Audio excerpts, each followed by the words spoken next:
Yeah, like I was saying, upon me asking the second doctor, did she know about the liquid that was placed inside my arm? Like I told her, it had coagulated in my arm and it's hard now. And once I asked her, she said, oh, that's nothing. That's just going to keep you from going to your higher states of consciousness. And we just looked at each other for a second.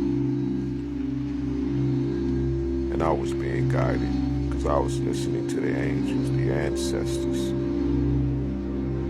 I was listening to the Most High himself, known as the One, tell me, be extremely mindful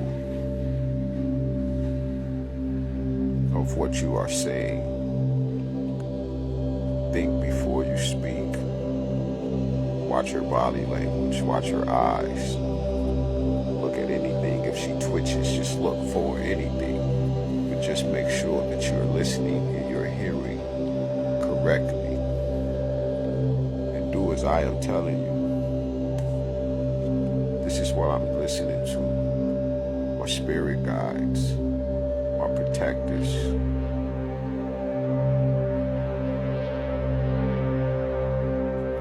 So as I'm listening, I'm noticing her hand gesture, how she's looking with the wild face she's expecting. She's not looking for me to respond the way that I was responding. So she started to go harder, implement more. She started going into abuse and have you ever beat this woman? And you have gotten mad and you slapped this.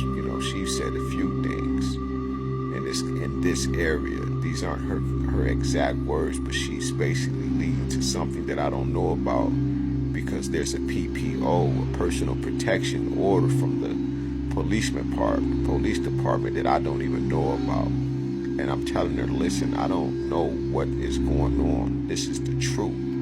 But she's not really listening. So she get a little frustrated. I gotta go see a judge now. That's what she's telling me. After I see the third doctor. And I knew I thought the third doctor was going to be different from the last two. And that's because she was more Afrocentric. She was extremely dark-skinned. She had the African regalia around. She had the braids in her head. She was older, so I just knew that she was like I am. And she wasn't. She was looking for any signs that would make me look as though I was lying, but I had nothing to lie about, as she burrowed inside my mind and my life. And like the last doctor, they were more so making statements of what I would call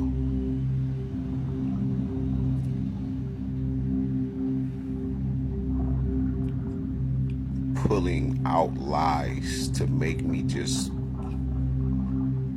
confess to something that I'm not or haven't had done or been like. Is what I got out of it. She was trying really hard, both of them. The first one, she really wasn't a doctor. I'll just say that she was the nurse that was prescribing the medications and giving the shots out. But the last two, that's still a doctor. I don't care what nobody say. That's a doctor. You are able to do these types of things. You're giving me certain stuff. You're not listening to me, and y'all have never seen me in your life. So I felt like an experiment, and indeed I was.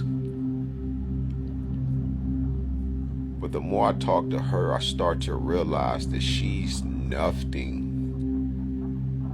She was nothing like I am. And this is going to go for those who just wear the Kemetic Ankh, the Cometian Ankh, or the Egyptian symbol of eternal life. You know, people will say this ain't a cross, but it is a cross for those that don't truly know and those that think that they know what they are talking about.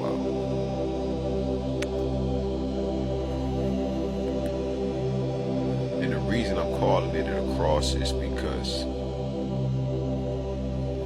well, I got 4 videos up. Y'all can go watch those. But it's how you come into the earth. You cross into this realm through the symbol of eternal life that represents heaven and earth, the joining of the two, which is Nut and Geb, which is also the masculine and the feminine rejuvenating powers of self creation.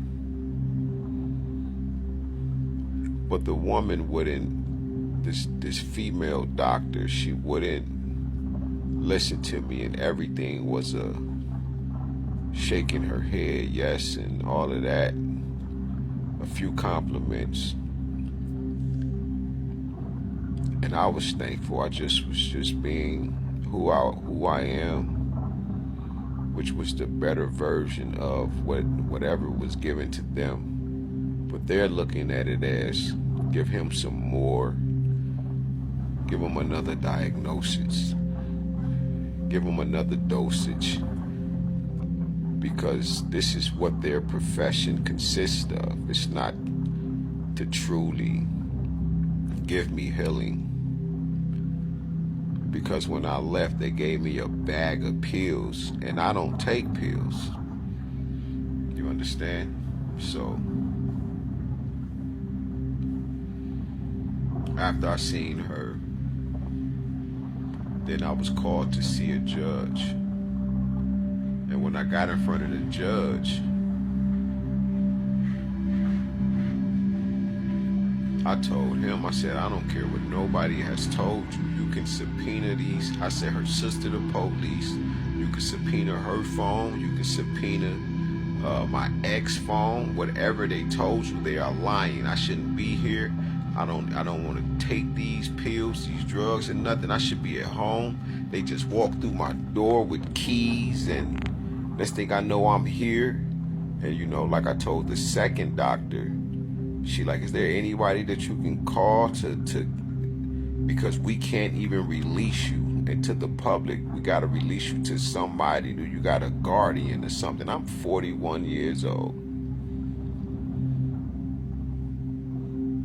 Only people who've been taking care of me is me and my ex. It's been us against the goddamn world. So the betrayal of being able to even fathom what was going on because of the betrayal that I experienced, because she was dealing with a white tea fellow, the way I was explaining it to the second doctor. She was trying to steer me into the path of you were angry. You're gonna go kill or beat on this woman, and we don't want to let you. We can't release you like that. So is there someone that you can call that we can release you to? That made me feel so less of a man, as if I can't take care of myself, and as if I hadn't been taking care of myself.